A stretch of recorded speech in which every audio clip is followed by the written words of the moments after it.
Boa noite, terça-feira, 19 de abril, dia do índio. Hoje você vai conhecer mais sobre a história dos indígenas que povoavam a região de Bauru. Quem conversa com a gente é o historiador Edson Fernandes.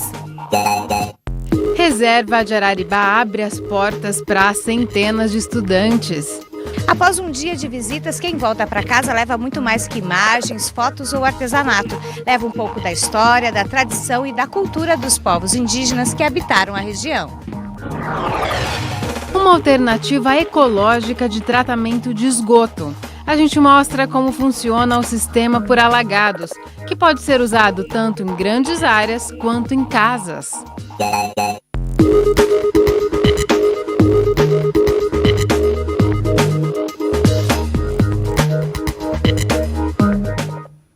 A gente começa esta edição com uma tecnologia sustentável que pode ajudar a resolver um sério problema de saneamento no país. Hoje, apenas 40% do esgoto produzido nas cidades brasileiras é tratado. A gente vai mostrar um sistema chamado de tratamento de esgoto por alagados. Ele usa plantas para descontaminar a água, que depois pode ser reaproveitada em atividades domésticas, na irrigação e até para a criação de peixes. A água que abastece esse pequeno lago no Jardim Botânico de Bauru é fruto de um sistema de tratamento integrado de esgoto. Todo o resíduo produzido no local é decantado e a água conduzida para esse sistema, onde passa por um processo de tratamento subterrâneo.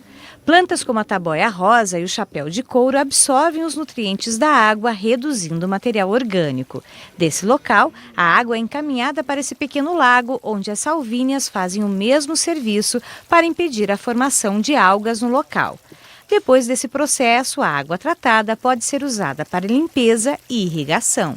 O diferencial do sistema é integrar no mesmo espaço o tratamento e a área de vegetação, o que favorece a circulação de pessoas, já que não tem mau cheiro. É um sistema de tratamento de esgoto diferente, né? Bem diferente.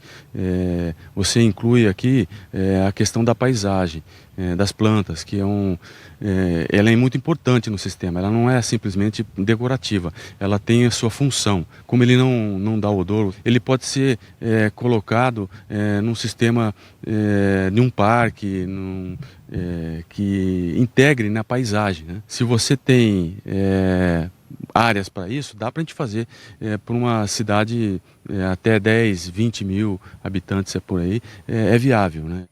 Outra vantagem desse sistema é a questão da educação ambiental. Afinal, todos os anos passam por aqui em visitas monitoradas mais de 6 mil pessoas que conhecem um pouco mais sobre esse tipo de tratamento. Os biólogos, os monitores do jardim, através desse espaço, podem explicar para as crianças, jovens e adultos como que é feito esse tratamento, né? A importância das plantas nesse tratamento, nesse processo também. Aliás, foi um dos motivos que nós escolhemos ele, né? Como o Jardim Botânico trabalha com a conservação de plantas, né? Mostrar essa utilização é muito importante para o jardim e para as pessoas aprenderem também isso. O sistema de tratamento de esgoto por alagados também pode ser usado em casas. É o caso desse professor da Unesp, que apostou nesse tipo de tratamento há 10 anos. Ele reaproveita a água para manter o jardim irrigado e até para criar peixes num lago. Hoje o professor está contente com os resultados. A parte que mais você tem que dar manutenção é a mesma que você tem num sistema de fossa séptica comum, que você encontra na cidade, né? A parte do alagado em si é uma questão de jardinagem, né? De você manter bonito, manter limpo, esse tipo de coisa. Pode deixar, pode tratar ou pode não tratar, vai de acordo com a vontade do proprietário, né? O espaço onde o professor instalou o sistema não é tão grande, mas já permite purificar cerca de 4 mil litros de água, que ficam reservadas numa cisterna. E ainda sobra. Basicamente, você pode armazenar o quanto a tua produção permitir.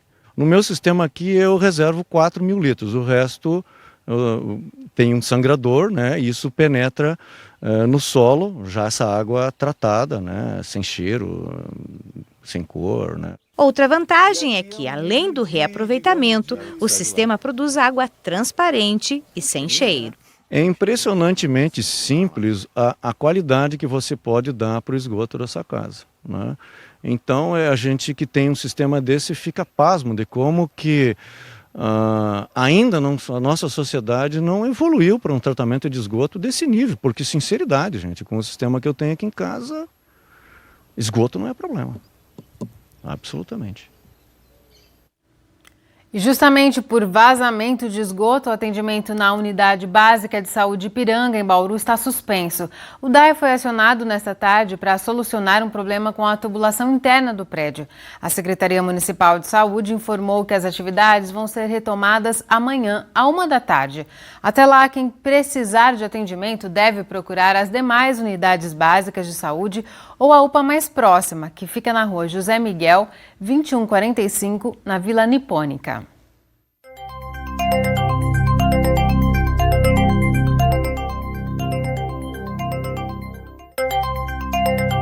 Sol e calor em todo o estado de São Paulo. O tempo continua assim estável nos próximos dias. A previsão é de que uma frente fria traga chuvas apenas no início da semana que vem. Em Bauru já estamos há 27 dias sem chuva. Agora a umidade do ar é de 47%. Os ventos sopram a apenas 2 km por hora. Hoje a mínima foi de 19 e a máxima chegou a 31 graus. Nesta quarta, os termômetros devem variar entre 21 e 32 graus. No próximo bloco, vamos ver o encontro de estudantes da cidade com indígenas da reserva de Araribá. No Dia do Índio, a aldeia se abre para aqueles que querem aprender com uma cultura milenar de integração à natureza. Voltamos num instante só. Voltamos com as notícias da sessão da Câmara. Os vereadores aprovaram ontem o projeto de autoria do prefeito que autoriza o município a fazer parcerias público-privadas. Votaram contra apenas os vereadores Roque Ferreira, do PSOL, Sandro Bussola e Fabiano Mariano, ambos do PDT. A aprovação gerou revolta de servidores municipais. Em nota divulgada pelo Sincerme, o sindicato da categoria afirma que as parcerias vão provocar o sucateamento dos serviços públicos e a consequente entrega para a exploração e lucro da iniciativa privada. Além da questão do mérito, os servidores contestam a forma como o texto foi votado. Os vereadores fizeram uma manobra para adiantar a apreciação antes que manifestantes chegassem ao plenário, no horário em que os projetos costumam ser votados. A situação gerou troca de insultos e o vereador Carlinhos, do PS e do PV, teve que ser contido para não agredir servidores. Foi aprovado também, por unanimidade, o reajuste de 7% concedido pela Prefeitura aos funcionários municipais. Já o projeto que reduz o período de 10 para 7 anos para a incorporação salarial dos vencimentos dos servidores em cargos de confiança foi sobrestado porque 5 vereadores argumentaram que não poderiam votar por terem parentes nos quadros da Prefeitura. Hoje é Dia do Índio, uma data especial para os indígenas da reserva de Araribá e para os jovens que visitam as aldeias hoje. Um encontro de culturas que enriquece a experiência de todos. Todos os anos, nesta data, centenas de crianças e adolescentes visitam a aldeia Equeruá, uma das 4 que fazem parte da reserva indígena de Araribá, no município de Avaí. Cada grupo de visitantes que chega é recepcionado pelo cacique da aldeia. São alunos, professores e funcionários de escolas públicas e particulares de Bauru e região. Com 80 anos de idade, o cacique Jazone sabe como ninguém da importância das comemorações do Dia do Índio. Hoje é o nosso dia que é indígena, então isso é muito importante para nós, que nós temos que apresentar nossa cultura, né? E ajuda bem porque para defender a nossa terra, né? A primeira parada dos visitantes é para ver o artesanato indígena. São objetos feitos com sementes, penas e palha. O que você comprou? Um arco e flecha. Por quê? Porque eu acho muito legal. O dinheiro obtido com o artesanato é uma fonte a mais de renda para quem vive na aldeia. A gente faz assim um pouquinho de cada dia, né? Porque também trabalho, né? Então, quando eu tenho um tempinho, eu estou fazendo de pouquinho em pouquinho. E dá para tirar um dinheirinho? Dá. Dependendo de quantas pessoas vêm, né? Aí dá para tirar um pouco. O evento é uma oportunidade para os índios terena mostrarem um pouco da sua cultura, seja nas vestimentas ou na pintura. Crianças, homens e mulheres também fazem apresentações de dança para os visitantes. Muitas fotos e olhos atentos para não perder nenhum lance. E para entender melhor o modo de vida dos indígenas, nada melhor do que estar entre eles. Existe uma filosofia que não é só a filosofia ocidental, né? Mas também uma filosofia nativa, que é a filosofia dos povos indígenas, que é a visão que eles têm de organização social, de valores, de relacionamento com a natureza. Então, de fato, essa é uma oportunidade para que os alunos tenham um contato mais próximo com essa forma de viver, com essa forma de ver o mundo, essa visão de mundo que é muito própria, né, dos povos indígenas. Uma visita como essa traz que tipo de conhecimento para vocês? Eu acho que de nova cultura, né? Porque os índios, pode falar que foi a base do Brasil, né? Quando os portugueses chegaram, já tinha índios aqui. Então acho que conhecer o começo, eu acho que é bem gostoso. Davi estuda pedagogia e é professor na escola da aldeia. Para ele, um dia como o de hoje é importante para valorizar as origens e preservar as tradições de seus antepassados. Hoje a gente procura muito usar essa data para mostrar para a população não indígena que ainda existe o povo indígena. Muitos ainda acham que não existe mais, que já ficou no passado, né? Então é uma comemoração, sim. Tem um intercâmbio cultural, né? O pessoal vem conhecer, a gente oferecendo essa cultura e também aprender um pouco com o pessoal que vem nos visitar. Após um dia de visitas, quem volta para casa leva muito mais que imagens, fotos ou artesanato. Leva um pouco da história, da tradição e da cultura dos povos indígenas que habitaram a região. O que você acha mais legal quando você vem aqui na aldeia indígena? Ver as danças, dança da chuva. O arco e flecha, as músicas, a cultura deles. O que você aprendeu da cultura deles que você não sabia? Como eles se vestem, as danças que eles fazem, as festas.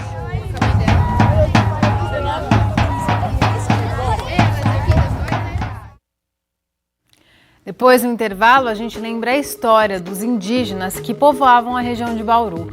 Muitos deles foram mortos na disputa de território para a construção das ferrovias. Quem conta esse e outros crimes cometidos contra essa população é o historiador Edson Fernandes. Daqui a pouco, continue com a gente que o intervalo é bem rápido.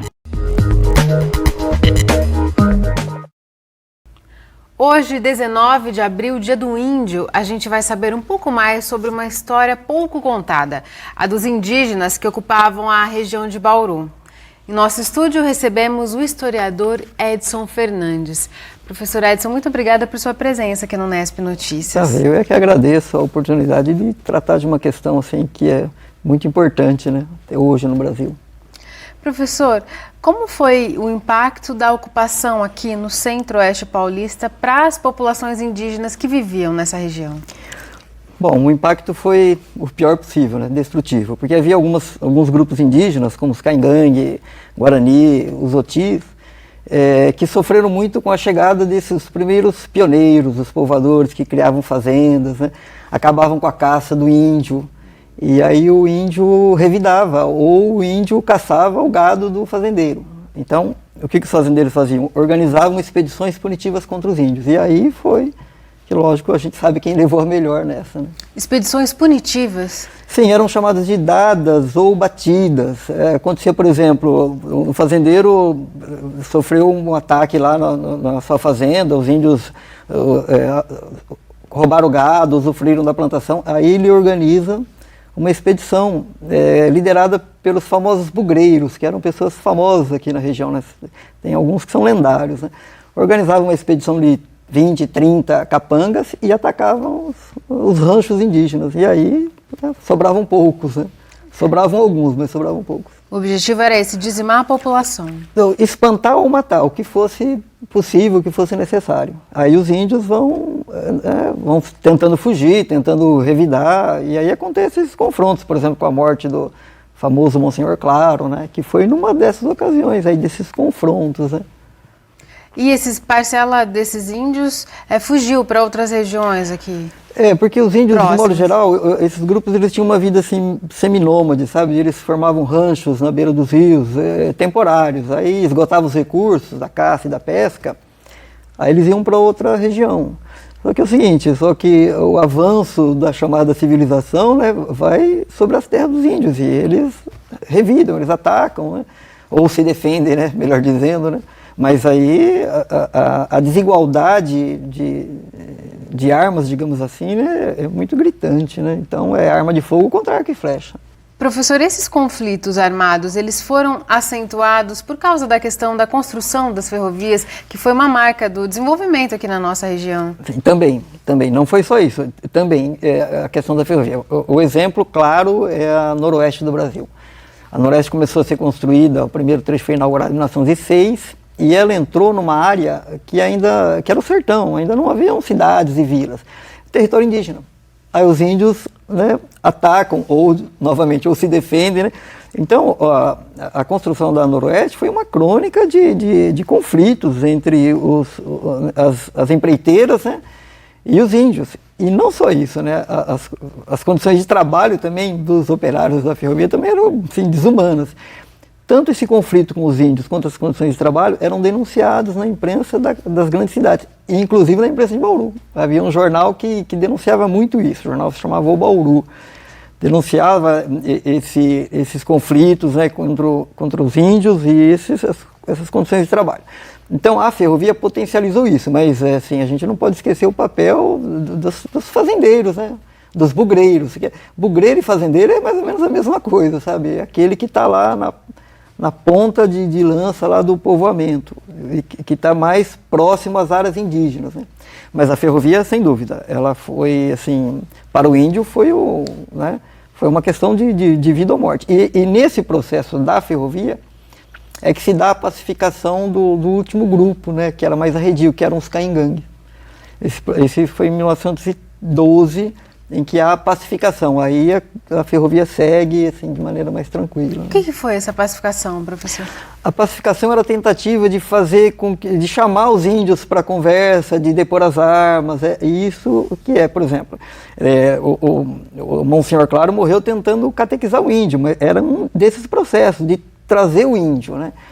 Só que eram, assim, às vezes os momentos não eram adequados. Então, no caso dos caingangue, a pacificação se deu, assim, monta um rancho perto de onde sabe que existem os grupos indígenas, fica lá na espera, com presentes. Até recentemente ainda é assim, né? Hoje a gente sabe que no Brasil ainda existem muitos grupos isolados, né? Então deixa presente, aí o índio vai se aproximando, há uma troca de presente, o índio leva aquele, deixa um outro. Então é um processo, assim, muito cuidadoso, muito lento, né? E isso aconteceu nessa época da construção das ferrovias, né? No caso da Noroeste. E no caso dos caingangue, em 1912. Aí é criada a reserva essa que você falou de Araribá, em 1913. Porque ali já havia... é fruto desse processo de pacificação. Sim, porque ali já havia um abrigo dos índios, mas que os índios mesmos tinham ocupado, ali nessa região. Aí o governo do estado e depois o governo federal decidiu criar, então, essa área para os índios. Aí tem um lugar para eles ficarem, né, assim, livre desses conflitos. Houve uma tentativa de catequização aqui na região também? Sim, e nós temos registros disso, de fazendeiros escrevendo para o governo da época da província, pedindo que se estabelecesse um aldeamento. A gente tem um caso de que foi vereador em Lençóis, e é um dos formadores de Agudos, né, Faustino Ribeiro da Silva, escrevendo, pedindo o aldeamento, porque a Serra de Agudos havia muitos índios, e os índios, eles atrapalhavam, os índios assaltavam as fazendas, roubavam as plantações. Então o que ele pede? Que se crie um aldeamento. E aí é interessante isso, né? E aí ele diz, uma vez catequizados, os índios podem servir de trabalho na lavoura. Quer dizer, essa é a questão, entendeu? O índio vai trabalhar na lavoura. Mas é um trabalho análogo à escravidão, né? Até hoje tem, né? A gente vê uma escravidão disfarçada. Agora, os aldeamentos eram muitos problemas, né? Porque havia uma incompatibilidade entre os padres, né? Muitos eram frades capuchinhos, né? E os índios. Então a gente também tem muito registro disso, né? Que os padres reclamam muito que os índios são muito inconstantes, eles não querem mais assistir missa, eles não querem casar, porque o índio quer ficar com um, quer ficar com o outro. Então, mas subverter toda uma cultura, né? Pois é, quer dizer, quem está errado é o índio.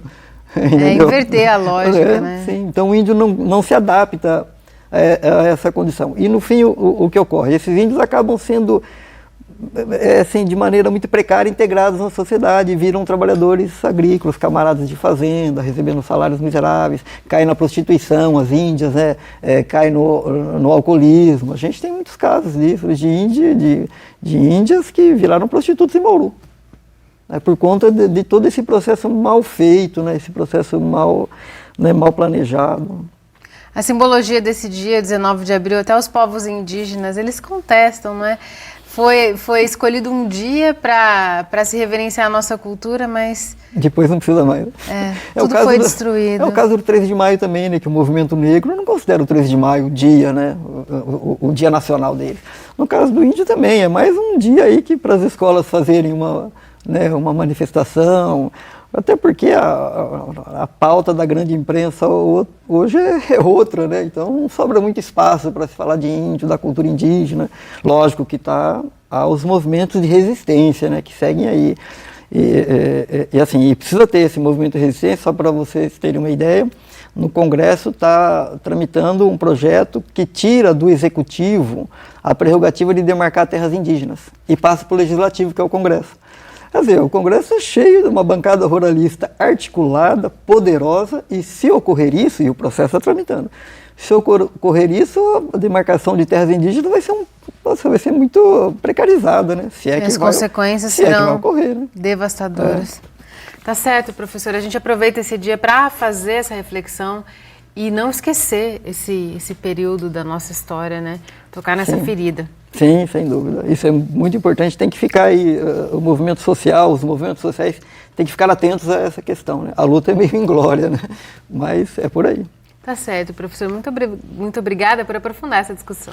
Eu que agradeço, Larissa e o pessoal da TV Unesp, a oportunidade de trazer essa questão tão importante aqui para a sociedade brasileira e bauruense. O Unesp Notícias de hoje fica por aqui. A gente volta a se encontrar amanhã, às 6h30 da noite, ao vivo. Tchau!